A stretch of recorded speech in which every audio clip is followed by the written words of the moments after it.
বিশ্ব হেপাটাইটিস দিবসে রাজ্যের আরো 12টি হেপাটাইটিস চিকিৎসা কেন্দ্রের উদ্বোধন করলেন রাজ্যের স্বাস্থ্যমন্ত্রী শারদত্ত মুখোপাধ্যায়।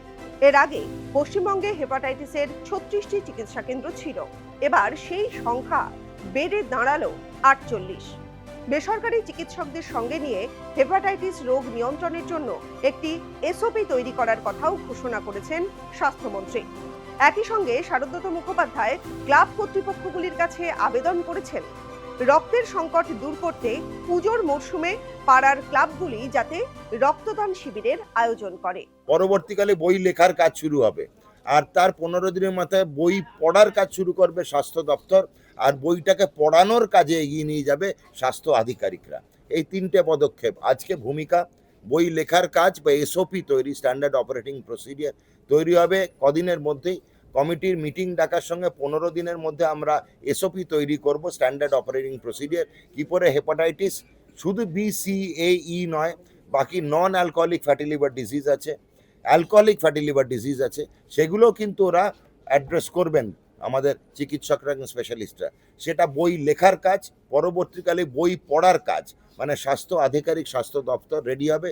তার পরবর্তীকালে চতুর্থ স্টেপ হচ্ছে বইটা পড়ানোর কাজ জনগণের কাছে, বা জনস্বাস্থ্যর যে কাজকর্মগুলো সেগুলো আসবে। নেক্সট আরেকটা প্রশ্ন, যে রক্তদান আপনি বললেন অত্যন্ত গুরুত্বপূর্ণ এবং সেটা দুর্গাপূজার সময়ও করা হবে। রক্তদান প্রচণ্ড গুরুত্বপূর্ণ, রক্তদান ছাড়া চলবে না। আবারও বলি, একটু প্রাধান্য দেবেন সরকারি রক্ত ক্যাম্পগুলো যেগুলো আছে, ব্যাংকগুলো।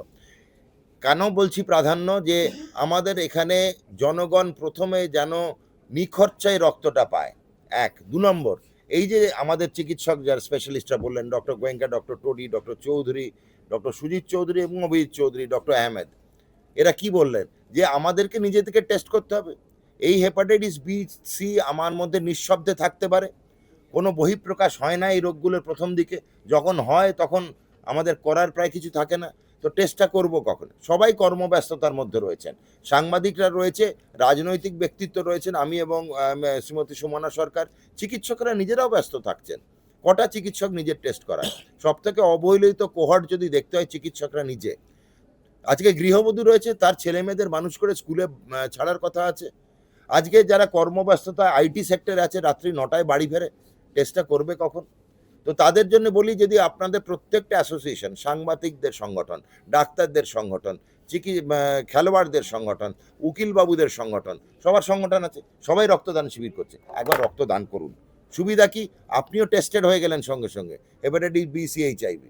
তো এইটা আমি বললাম, বাই 1 get 1 ফ্রি, এই যে আমাদের সবসময় একটা মাথায় ঢোকে, হলেই আমরা দৌড়ই। তো এটাই তাই, রক্তটা দিন, বিনা পয়সা দিলেন, টেস্টটাও বিনা পয়সায় করে চলে এলেন, আপনারও লাভ হলো, একটা টেস্টিং হয়ে গেল। এই জন্য বলা, যেই দুর্গাপুজোর খুঁটি পুজো শুরু হয়ে গেল, মানে এখন থেকে ক্লাব কিন্তু এবার ব্যস্ত হয়ে গেছে। প্রত্যেকটা রক্তদান শিবির কে করে? রক্তদান শিবির করে লোকাল ক্লাব, ইয়াং ছেলেরা, যুবা পিঢ়ি, তাই তো? এরা ব্যস্ত হয়ে যাওয়ার, কখন ব্যস্ততা শেষ হবে? সেই দীপাবলিতে গিয়ে শেষ হবে। তার আগে ব্যস্ততার কিন্তু অবকাশ নেই আমাদের। এর মধ্যে বিশ্বকর্মা পুজো থাকবে। আমি সেই জন্য পুজো যখন আমরা মেনে চলছি, প্রত্যেকটা লোকালয়ে পুজো হচ্ছে, নেবারহুডে পুজো হচ্ছে। আমি বলে দিয়েছি, দুর্গা পুজোর দ্বিতীয়া, তৃতীয়া, চতুর্থী পুজো ডিস্টার্ব করছি না, একাদশী, দ্বাদশী, এই দিনগুলো আমি বারবার স্বাস্থ্য দপ্তরকে বলছি, আপনারা সামাজিক নাচ গান নাটক করছেন, একটা রক্তদান শিবির করুন, যাতে সেই সময় রক্তটা পাই। ও সময় প্রবণতা কিসের? ডেঙ্গির। প্রচুর ক্ষেত্রে অনুচক্রিকা লাগছে, দিতে পারছি না। ক্লাবগুলো সেই সময় কিছু করছে না পুজো ছাড়া। রক্তের যে ব্যাংকগুলো, সেগুলো সেরকম শুকনো যাচ্ছে। তো সেই জন্য ভরিয়ে রাখার আমার একটা আবেদন সমাজের কাছে, ক্লাবেদের কাছে। বিশ্ব হেপাটাইটিস দিবসে রাজ্যের স্বাস্থ্যমন্ত্রী শারদত্ত মুখোপাধ্যায় 12টি ভাইরাল হেপাটাইটিস চিকিৎসা কেন্দ্রের উদ্বোধন করলেন। শুধু তাই নয়, শারদত্ত মুখোপাধ্যায় রাজ্যের ক্লাব কর্তৃপক্ষগুলোর কাছে আবেদন করেছেন পুজোর মরশুমে যেন ব্লাড ডোনেশন ক্যাম্পের আয়োজন করা হয়। ক্যামেরায় প্রত্যয়ের সঙ্গে ইন্দ্রনীল, এই সময় লাইভ, কলকাতা।